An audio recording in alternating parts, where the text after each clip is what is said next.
e já tivemos um bom aquecimento para aquilo que vamos ler hoje e já tivemos a oportunidade de refletir sobre algumas coisas que vamos aprofundar agora com esta leitura.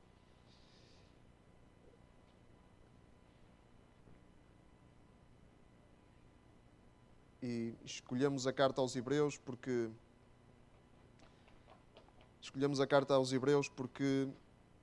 é uma carta que nos faz uma ligação muito bem feita e muito profunda entre o Velho Testamento e o Novo, e ficamos a perceber a forma como Deus já se vinha revelando, né, desde o início, né? Como é importante nós conhecermos toda a Bíblia e percebermos como Deus se revela progressivamente em toda a Bíblia, tendo como centro quem? Jesus, que é o centro da Bíblia. Mas Jesus é revelado no Velho Testamento, é revelado de uma forma plena quando vem ao mundo e quando nasce e quando faz a sua obra, e depois os apóstolos que refletiram, que escreveram sobre Jesus e a sua obra, dão-nos assim o quadro completo. Mas para o quadro ser completo nós precisamos de toda a Bíblia. Não podemos cortar a Bíblia nas partes que nos agradam mais ou que entendemos melhor. E é essa a razão porque escolhemos a carta aos Hebreus. E é uma carta que fala exatamente daquilo que estava escrito, da supremacia de Cristo. Cristo é maior do que qualquer figura do Velho Testamento. É essa a argumentação do autor da carta aos Hebreus. E na última vez nós lemos o capítulo 3 e vimos que Cristo era superior a Moisés. Né? Falamos com o apóstolo Paulo, porque não foi ele, em princípio não foi ele que escreveu esta carta, não se conhece bem o autor, mas quem escreveu a carta mexeu assim num ponto muito sensível da cultura judaica, não é? Porque quem mexia com Moisés, não é? O grande profeta que libertou o povo da escravidão no Egito, não é? O grande profeta, o grande líder, o grande homem que era tido numa conta muito elevada pelos judeus. Quando o autor aos Hebreus diz que Cristo é superior a Moisés, está a mexer assim num ponto muito sensível. E não sabemos o contexto da pessoa que escreveu a carta, de onde é que ele vinha, de que cultura vinha, mas ele conhecia muito bem a cultura judaica e sabia muito bem o que é que estava a dizer e o impacto das coisas que estava a dizer. E vimos estes pontos e agora vamos ler o capítulo 4, do 1 a 13, do versículo 1 ao... do capítulo 1 ao 13.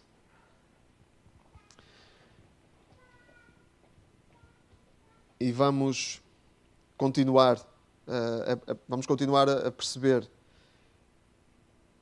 qual é o impacto da obra de Cristo.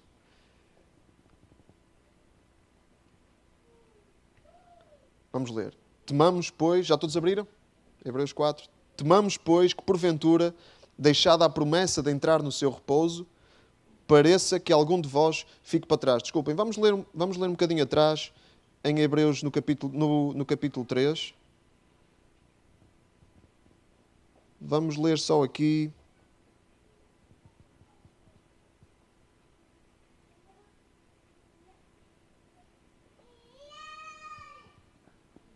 Vamos ler aqui os 3 últimos versículos, do versículo 17. Mas com quem Deus se indignou por 40 anos? Não foi porventura com os que pecaram, cujos corpos caíram no deserto? E a quem jurou que não entrariam no seu repouso, senão aos que foram desobedientes? E vemos que não puderam entrar por causa da sua incredulidade. Está a falar aqui da história do povo de Israel. E estava a dizer, e o autor aos Hebreus estava a dizer, que Deus se indignou porque aqueles que saíram do Egito e que caminharam no deserto não creram em Deus, muitos deles, né? E se revoltaram e caíram numa atitude de crítica, de murmuração, caíram numa atitude de profunda ingratidão a Deus e de incredulidade. Não acreditaram que o Deus que os tinha libertado era o Deus que podia continuar a sustentá-los, né? E era o Deus que podia levá-los até onde eles queriam ir. E por isso, agora vamos para o capítulo 4. Temamos, pois, diz o autor aos Hebreus, temamos, pois, que porventura deixada a promessa de entrar no seu repouso, pareça que algum de vós fique para trás. Porque também a nós foram pregadas as boas novas, como a eles.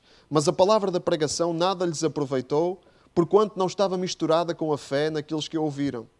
Porque nós, os que temos crido, entramos no repouso, tal como disse. Assim jurei na minha ira que não entrarão no meu repouso, embora as suas obras estivessem acabadas desde a fundação do mundo. Porque em certo lugar disse assim, do dia 7º, e repousou Deus de todas as suas obras no 7º dia. E outra vez, neste lugar, não entrarão no meu repouso. Visto, pois, que resta que alguns entrem nele, e que aqueles a quem primeiro foram pregadas as boas novas, não entraram, por causa da desobediência.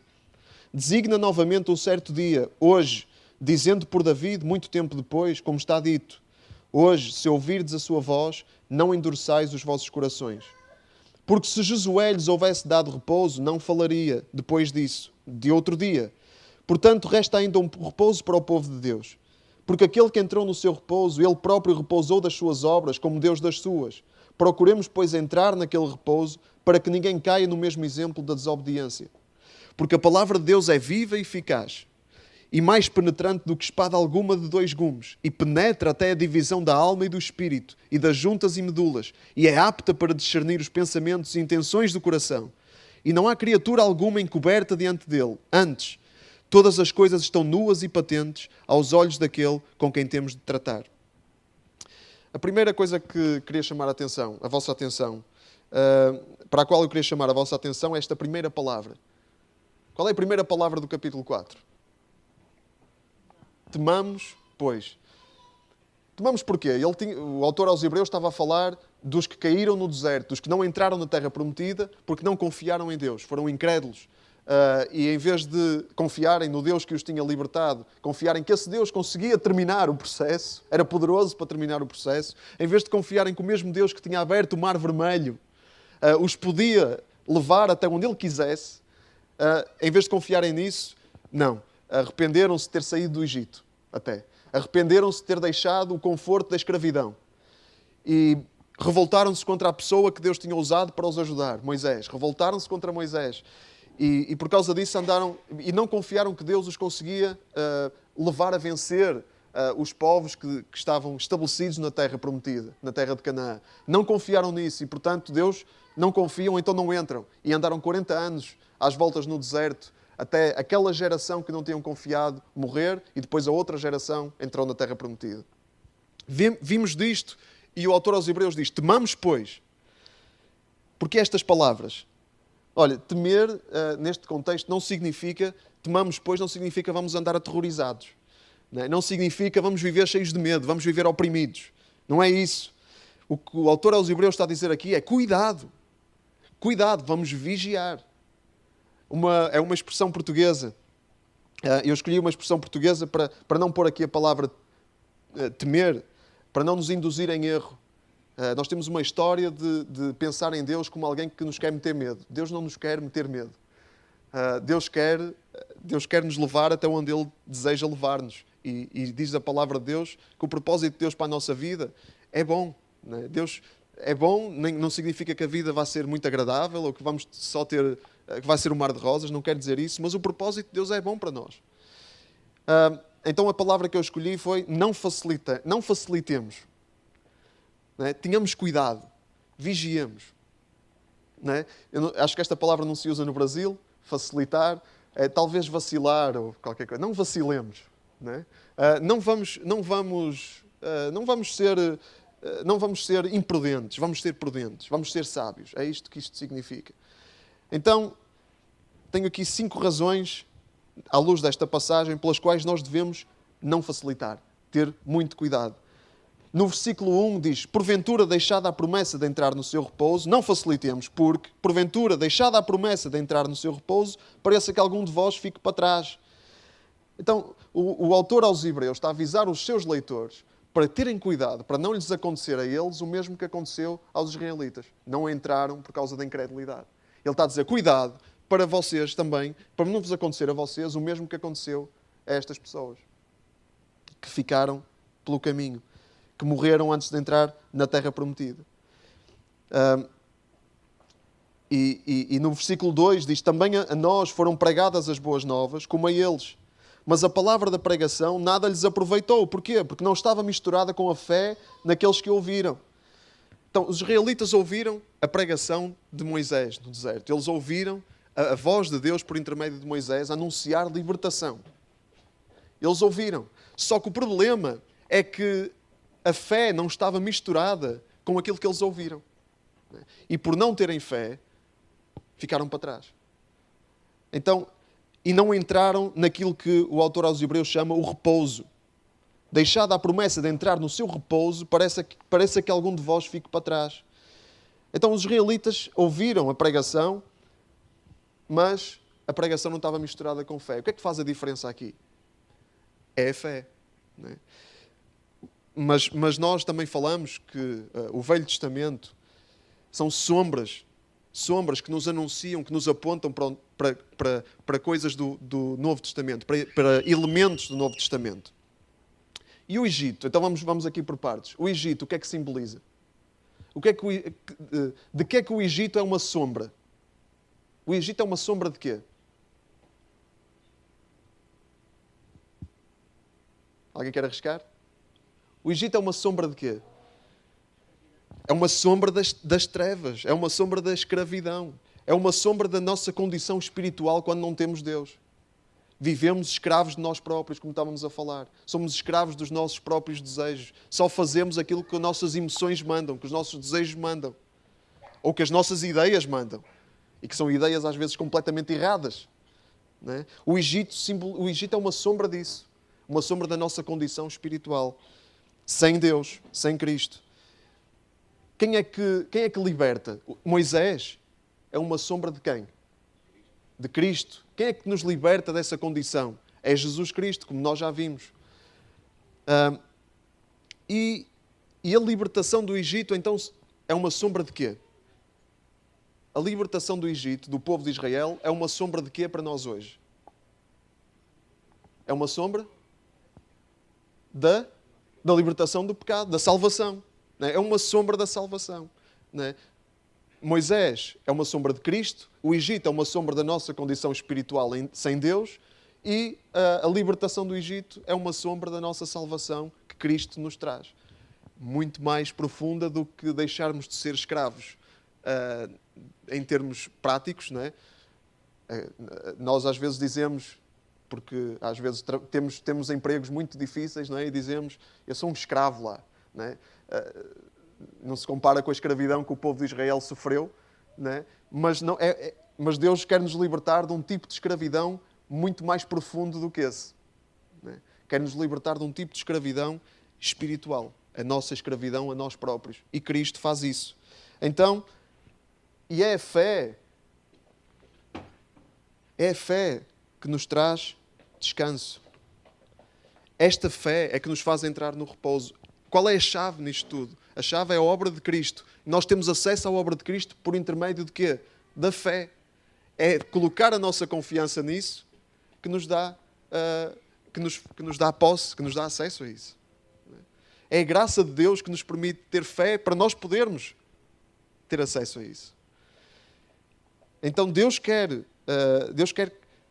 que a fé em nós esteja misturada com aquilo que nós ouvimos. E sem fé não aproveita para nada ouvir as boas novas.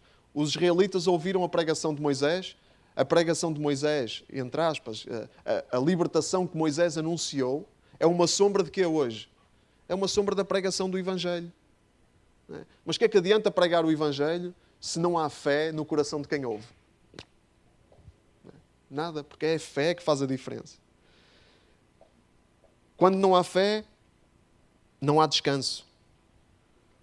Não podemos, quando não há fé, desperdiçamos tudo aquilo que Deus nos oferece. E a fé dá-nos a entrada nesse descanso. Fé não é, como popularmente nós ouvimos por aí, a fé não é acreditar com muita força. Há quem ache que a fé é acreditar mesmo com força. Eu acredito. Tenho muita fé. Fé não é isso. Fé não é acreditar com força. Fé também inclui acreditar, não é? Mas é muito mais do que isso. Fé é confiança. Fé é pôr a vida nas mãos de... Fé é entregar, é crer de todo o coração, não é? O caminho da fé é muitas vezes assim, não é? As circunstâncias, aquilo que vemos à nossa volta, diz-nos que Deus, como os israelitas no deserto, não é? Diz-nos que Deus não tem poder, que Deus não consegue, que Deus não está lá, que Deus se distraiu, que Deus se esqueceu. Mas a fé leva-nos a ver para além disso. Leva-nos a confiar mesmo quando não vemos nada. Leva-nos a olhar para Deus e não para as circunstâncias. Então, quando nós ouvimos esta boa notícia, esta boa nova da liberdade que temos em Jesus, quando nós ouvimos esta boa notícia, temos duas opções. Ou rejeitamos isso, como os israelitas que ficaram no deserto, ou então recebemos isso. Pela fé. Pela fé. Então, se nunca colocaste a tua fé em Jesus, se nunca colocaste toda a tua confiança em Jesus, é o convite que Deus faz. É o convite que Deus faz. Mais, no versículo 3, diz que nós, os que temos crido, entramos no repouso. Lá está. Aqueles que creram, entraram no repouso. Entraram no descanso. E quem tem Jesus, entra no descanso. É uma paz, como diz a Bíblia, que excede todo o entendimento. Não conseguimos entender como é que podemos ter paz num cenário destes. Quem é que consegue entender? Quando a nossa vida, quando toda a nossa volta está um caos, como é que podemos ter paz? É a paz de Deus. É a paz de Deus que é sobrenatural. E a fé dá-nos entrada nessa paz. Pela fé nós entramos nessa paz. Atenção que é Deus, tudo foi feito por Deus, nós só temos que entrar. A fé é isso, é entrar. A fé, eu já li alguns que a fé é uma mão estendida em desespero. Não é que nós tivéssemos feito alguma coisa. Não é que nós tivéssemos merecido alguma coisa. Não é que a fé seja não é que a fé seja algo que nós temos que nos dá entrada, tipo um bilhete. A fé não é isso. A fé é um desespero de nós percebermos que precisamos de Deus, que não conseguimos, que somos rebeldes contra Deus. A fé é uma mão estendida em desespero para Deus. Então é isso que significa crer. Cremos em Deus e percebemos quem nós somos. E diz o autor aos Hebreus: assim jurei na minha ira que não entrarão no meu repouso, embora as suas obras estivessem acabadas desde a fundação do mundo.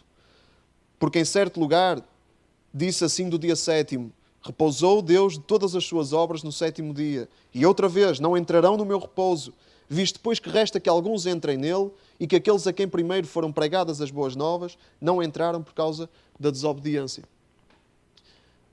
Irmãos, Deus recompensa a fé, mas castiga a desobediência. É isto que nós vemos aqui. Qual é a recompensa de nós estendermos a nossa mão em desespero e pormos a nossa confiança em Deus? Deus dá-nos a entrada. Deus recebe-nos. A porta está aberta, o caminho está aberto. A fé dá-nos entrada no repouso. Deus dá descanso a quem crê e quem não crê não tem descanso.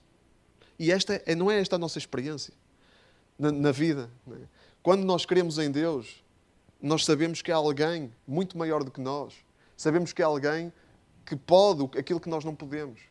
Sabemos que há alguém que vê aquilo que nós não vemos, que sabe aquilo que nós não sabemos. Sabemos que há alguém acima disto tudo. Alguém que é soberano. Sabemos, por exemplo, que há justiça, porque cremos em Deus. Né? E Deus é maior do que a injustiça dos homens. Sabemos que, por exemplo, temos valor, porque Deus disse que nós temos valor.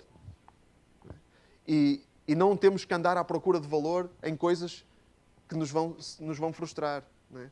Há quem procure valor, por exemplo, na sua carreira profissional. Né? Trabalhar para depois ser reconhecido. Há quem procure valor na fama, né? E isso hoje em dia está muito na moda, queremos ser famosos para então as pessoas reconhecerem o nosso valor. E depois andamos sempre ao sabor daquilo que as pessoas reconhecem ou não em nós. Mas quando queremos em Deus, sabemos que temos valor porque Deus nos atribui esse valor. É Ele. Né? Então, nós sabemos que isso faz-nos descansar. Essa é a nossa experiência. Quando estamos em Deus, quando estamos em Cristo, descansamos. Quando não estamos, quando não queremos, andamos aí desesperados, sem rumo, sem propósito, sem sentido de valor, sem perceber quem somos, não sabemos quem somos, não sabemos para onde vamos, não confiamos que vai haver justiça, né? Ficamos assim pequeninos e encolhidos num mundo hostil e num mundo indiferente. Mas pela fé nós podemos descansar. Pela fé nós recebemos a graça de Deus. Pela fé nós recebemos Deus. Pela fé nós recebemos aquilo que Deus tem para nós. E descansamos. Então estas são as duas opções que temos. Podemos descansar ou podemos continuar à deriva. Deus pode dar paz no nosso coração, mesmo no meio das circunstâncias mais difíceis, ou podemos andar completamente desesperados, sem saber a que é que nos podemos agarrar.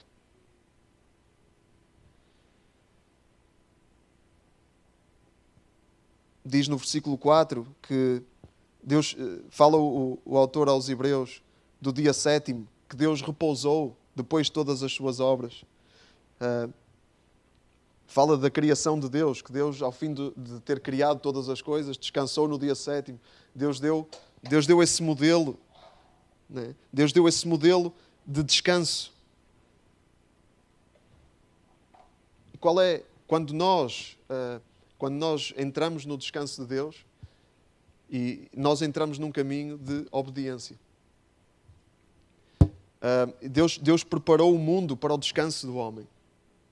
Quando Deus criou o mundo, e vemos isso lá em Gênesis, era suposto que o homem tivesse descanso, né? Vivesse em descanso.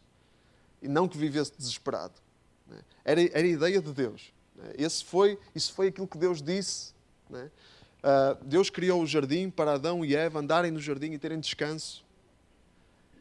Não era propósito de Deus que nós andássemos desesperados, que o mundo se tornasse caótico.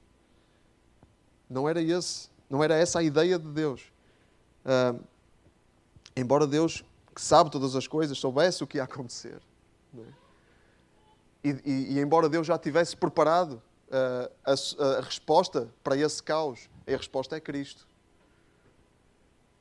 Mas quando nós entramos no descanso de Deus, entramos num caminho de obediência, nós só podemos permanecer no descanso quando obedecemos a Deus.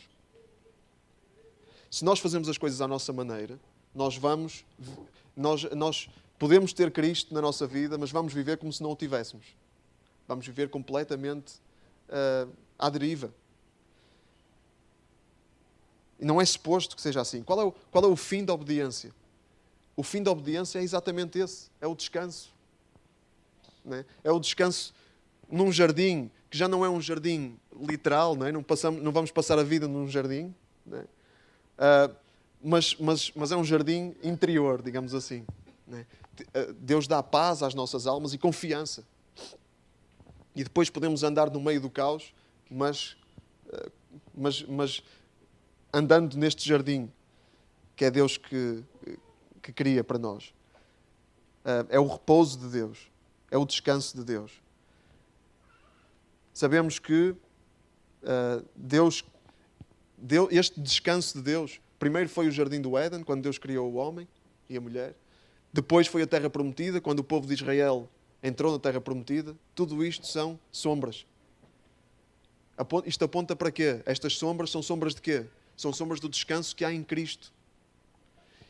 E em Cristo nós temos a certeza de um descanso ainda maior do que esse.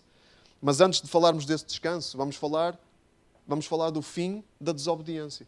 Já falámos do fim da obediência. Qual é o fim da desobediência? O fim da desobediência é o contrário do descanso. É as voltas no deserto. É andar no deserto à procura de água. É andar no deserto sem propósito, às voltas. Só porque não quisemos entrar na terra prometida. Não quisemos confiar em Deus que podíamos entrar na terra prometida.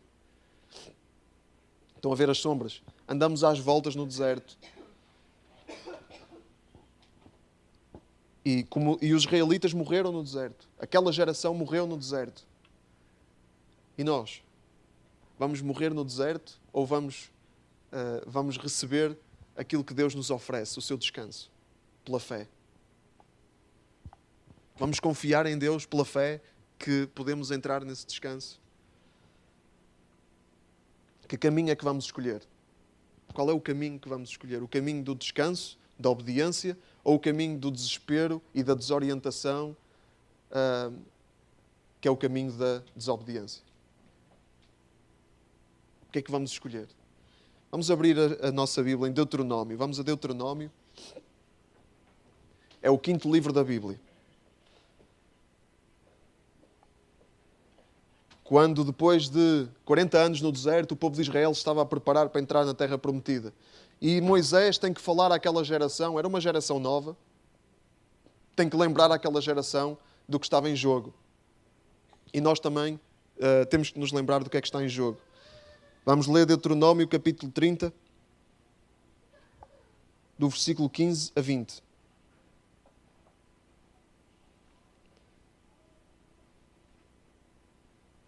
Vês aqui, diz Moisés ao povo de Israel, antes de entrar na terra prometida. Vês aqui, hoje te tenho proposto a vida e o bem, a morte e o mal. Porquanto te ordeno hoje que ames ao Senhor teu Deus, que andes nos seus caminhos, que guardes os seus mandamentos e os seus estatutos e os seus juízos, para que vivas e te multipliques. E o Senhor teu Deus te abençoe na terra a qual entras a possuir. Porém, se o teu coração se desviar e não quiseres dar ouvidos e fores seduzido para te inclinares a outros deuses e os servires, então eu vos denuncio hoje que certamente perecereis. Não prolongareis os dias na terra a que vais, passando o Jordão, para que entrando nela a possuas. Os céus e a terra tomo hoje por testemunhas contra vós, que te tenho proposto a vida e a morte, a bênção e a maldição. Escolhe, pois, a vida, para que vivas, tu e a tua semente, amando ao Senhor, dando ouvidos à sua voz e te chegando a Ele, pois Ele é a tua vida e a longura dos teus dias, para que fiques na terra que o Senhor jurou aos teus pais, a Abraão, a Isaque e a Jacó, que lhes havia de dar. Há dois caminhos aqui, claramente, não é? E Moisés diz ao povo: o céu e a terra são testemunhas contra ti, eu proponho-te a vida e a morte, proponho-te a bênção e a maldição. Qual é a exortação de Moisés? O que é que Moisés nos encoraja a fazer? O que é que Moisés encorajou o povo de Israel a fazer? Escolhe, pois, a vida, para que vivas, tu e a tua descendência. E o que é que é central aqui? O que é que é fundamental aqui? Nós temos uma ideia, irmãos, temos uma ideia muito errada do que é o caminho de Deus. Achamos que o caminho de Deus, achamos que para entrar no caminho de Deus temos que começar a obedecer. Temos que começar a fazer tudo direitinho. Temos que começar a portar-nos bem. Se a gente se porta mal, está tudo estragado. Não é? É essa a ideia que temos. E que se nos portamos mal, Deus vai estar lá com a sua vara para nos destruir. Mas não é por aí que começa. Por onde é que começa isto tudo? Quais são as primeiras palavras de Moisés? Quais são as primeiras ordens de Moisés para o povo? Por onde é que começa este caminho do bem? Por onde é que começa este caminho? Versículo 16. Te ordeno hoje que ames ao Senhor teu Deus. Ames ao Senhor teu Deus. É por aí que começa a obediência. É entrar num relacionamento de amor com Deus. É por aí. Ao entrar... E quem é esse caminho? Esse caminho é Cristo. Nós caminhamos em Cristo e porque Cristo nos veio apresentar o amor de Deus, que nos amou primeiro, como dizia a música, nós podemos amar a Deus. E ao amar a Deus, nós vamos ser transformados. Ao entrar neste caminho de amor, vamos sendo transformados para a obediência. não começamos a obedecer para depois entrar no caminho. Entramos no caminho e depois Deus vai nos transformar para a obediência. Estão a perceber a diferença? Isto é fundamental. E há um mau entendimento do que é o Evangelho na nossa cultura. As pessoas acham que o prémio da obediência é podemos conhecer Deus. Esse é o prémio da obediência. Mas não é isso. Primeiro conhecemos Deus, entramos num relacionamento com Deus e Deus vai nos transformar para a obediência. Então vem como estás e Deus vai te transformar. É Deus que faz a obra. Não somos nós que começamos a portar bem para Deus nos aceitar. Não, Deus aceita-nos. Deus diz, vem como estás, entra num relacionamento de amor e depois vais obedecer.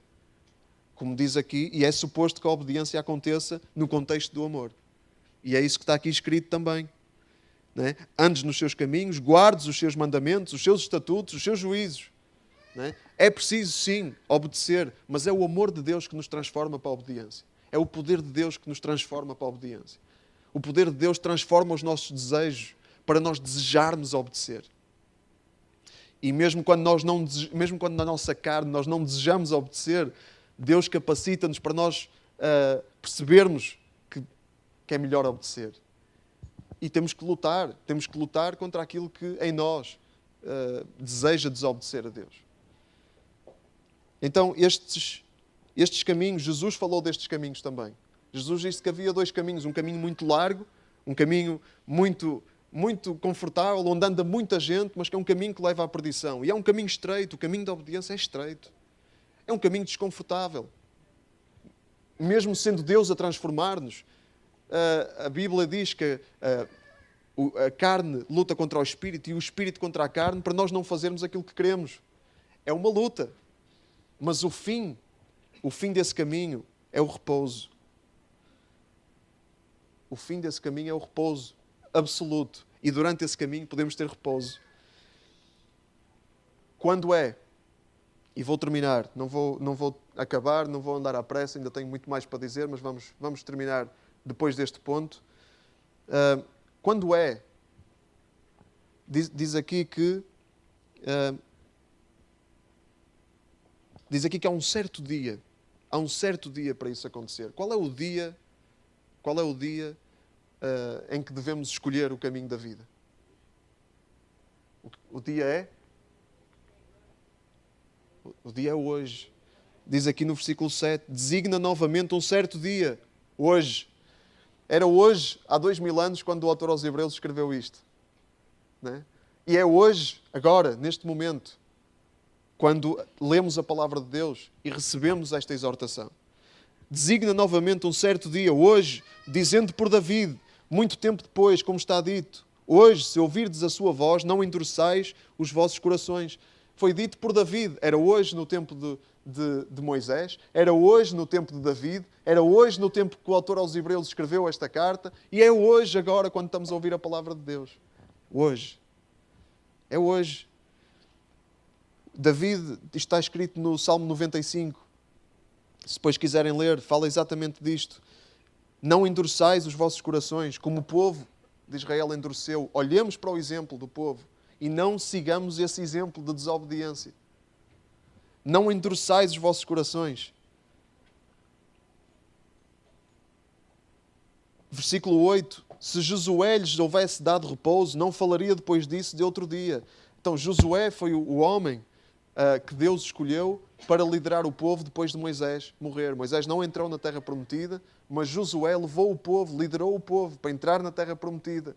A terra prometida foi o descanso, foi o repouso prometido por Deus, mas era só uma sombra. Atenção, porque se Josué lhes houvesse dado repouso, não se voltava a falar de repouso depois disso. Mas continuou-se a falar de repouso. Até hoje se fala de repouso. Porque Deus continua a oferecer-nos esse repouso e hoje percebemos plenamente o que é que esse repouso significa. É muito mais do que passar de uma terra para outra, é muito mais do que deixar de ser escravo no trabalho e passar a ser livre, é muito mais do que no tempo de David, né? Que o povo de Israel tinha um rei e não se deixava conquistar por outras nações, e se deixasse conquistar, como acabou por acontecer, passaram a ser escravos, passaram a estar cativos outra vez. Né? É mais do que isso. Cristo oferece-nos esse repouso. E mesmo hoje, diz o versículo 9, ainda resta um repouso para o povo de Deus. Atenção, o autor aos Hebreus escreveu esta carta depois de Cristo, depois de já a igreja já entender qual era o repouso, porque Cristo já tinha revelado esse repouso e o repouso é Cristo. Mas ainda há algo mais algo mais pelo qual nós esperamos para o futuro. Qual é esse repouso que ainda há para o povo de Deus? Qual é esse repouso que ainda está pela nossa frente e para o qual nós olhamos e pelo qual nós esperamos? Vamos abrir em Apocalipse. É o último livro da Bíblia, não há que enganar. Apocalipse 2, 21, desculpem, 21. Apocalipse 21. E vamos terminar com esta ideia. Apocalipse 21, versículo 1 ao 4.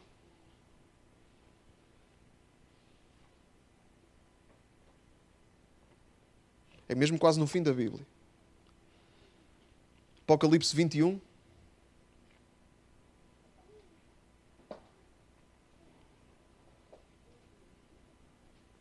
Diz assim: Vi então um novo céu e uma nova terra. De facto, o primeiro céu e a primeira terra desapareceram, e o mar já não existe. E vi descer do céu, de junto de Deus, a cidade santa, a nova Jerusalém. Vinha linda como uma noiva que se prepara para ir ao encontro do noivo. E ouvi uma voz forte que vinha do lado do trono. Esta é a morada de Deus junto dos homens. E Ele habitará com eles, e eles serão o seu povo. É este Deus que estará com eles. Ele enxugará todas as lágrimas dos seus olhos, e já não haverá mais morte, nem luto, nem pranto, nem dor, porque as primeiras coisas desapareceram. Descanso. Este é o descanso para o qual nós estamos a caminhar. Já temos a plena certeza desse descanso em Cristo. Cristo trouxe-nos o descanso absoluto. E esse descanso vai culminar com isto. Nós esperamos por este dia em que não haverá mais lágrimas, nem mais morte, nem mais luto, nem mais pranto, nem mais dor. Esse é o descanso para o qual nós olhamos. E para onde Cristo nos está a levar. O descanso em que vamos estar com Ele para sempre. Vai haver novos céus e nova terra. Jerusalém, a cidade de Jerusalém é uma sombra de quê? É uma sombra da igreja. Deus está a reunir um povo para ser a sua noiva. A igreja é a noiva de Cristo. E nós estamos a preparar-nos para este casamento, esta boda. Quando a igreja estiver completa, aí vem o casamento. E a igreja vai casar com Cristo e vamos estar em união com Cristo eternamente para sempre, sem dor, sem lágrimas, sem pranto, em descanso. E, irmãos, também temos imagens na nossa mente. Temos imagens na nossa mente do que é o céu, que provavelmente estão profundamente erradas. Não é? Temos aquelas imagens que o céu, que a eternidade com Deus é uma seca. Não é? É tipo uma seca. Não é? Estar em cima de uma nuvem a tocar harpa ou qualquer coisa. Temos essas imagens, não é? Não se vai fazer nada, vai ser só estar ali. Não, são imagens completamente erradas. Não é? Nós podemos ter a certeza que neste descanso, nestes novos céus e nova terra, nós vamos ser livres de tudo aquilo que hoje nos oprime, incluindo a tristeza, incluindo a depressão, incluindo as nossas emoções inconstantes. Eu costumo usar uma imagem que é cada um de vocês, vamos pensar no momento mais alegre que nós tivemos na nossa vida toda.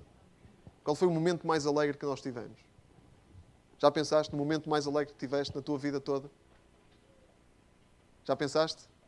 Agora multiplica isso por 1 milhão. Já multiplicaste? Então isso não se aproxima sequer do que vai ser a eternidade. Vamos estar livres de tudo aquilo que para nós é incapacitante. E vamos ter alegria plena. Vamos ter Deus frente a frente. E por isso podemos ansiar por isso. Podemos esperar, olhar para isso com esperança. Podemos olhar para isso com ansiedade, não é? Uma ansiedade boa.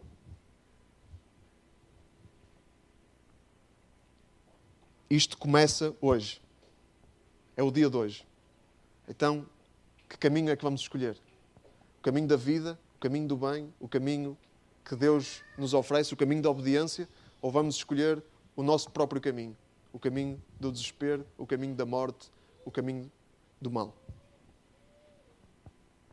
Eu oro para que Deus vos leve a escolher o caminho do bem. Nos leve a escolher o caminho do bem. Amém? Que Deus, eu oro, essa é a minha oração. Essa é a nossa oração. Que Deus vos leve a escolher esse caminho. Vamos ficar de pé nesta manhã e vamos terminar.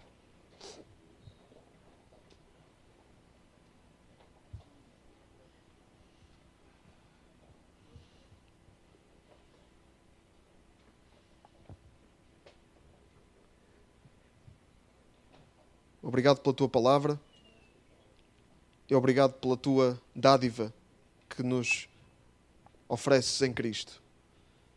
Obrigado pela oportunidade que temos de ter fé, de levantar a nossa mão em desespero e dizer: precisamos de Ti. Obrigado pela oportunidade do arrependimento. É hoje, Deus. Obrigado por nos dares essa oportunidade hoje de nos podermos arrepender, de nos podermos humilhar diante de Ti e dizer: Deus, Tu sabes, eu não sei. Tu és, eu não sou. Tu vês, eu não vejo. Entregar a nossa vida. Obrigado porque podemos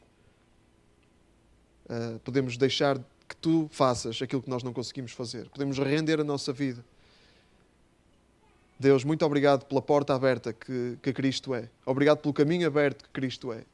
Obrigado por podermos chegar ao pé de Ti, diante do Teu trono, com toda a confiança, porque Cristo já abriu o caminho. E obrigado porque podemos ser reconciliados contigo, porque Cristo já proveu essa reconciliação. Porque Cristo já trouxe essa reconciliação através do seu sacrifício na cruz. Estamos gratos pelo Teu maravilhoso Evangelho, por esta boa nova, esta boa notícia de que há salvação. Obrigado pela liberdade que podemos ter em Cristo.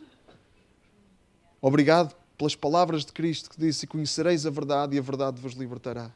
Deus, e temos visto isso e experimentado isso na nossa vida de uma forma sobrenatural. Muito obrigado pelas sombras que nos apresentas na Tua palavra. Deus, que são fundamentais para nós entendermos a realidade das coisas. E obrigado porque a realidade é Cristo e nós podemos entender Cristo. Sabemos que há muito que ainda precisamos de aprender, há muito mistério, há dúvidas que temos, há coisas que nós não vamos ver deste lado da eternidade, mas confiamos em Ti. Confiamos em Ti que aquilo que nós não vemos ainda vamos ver claramente um dia e vai-nos ser revelado. E obrigado pelas Tuas promessas que são fiéis e verdadeiras. Em nome de Jesus. Amém.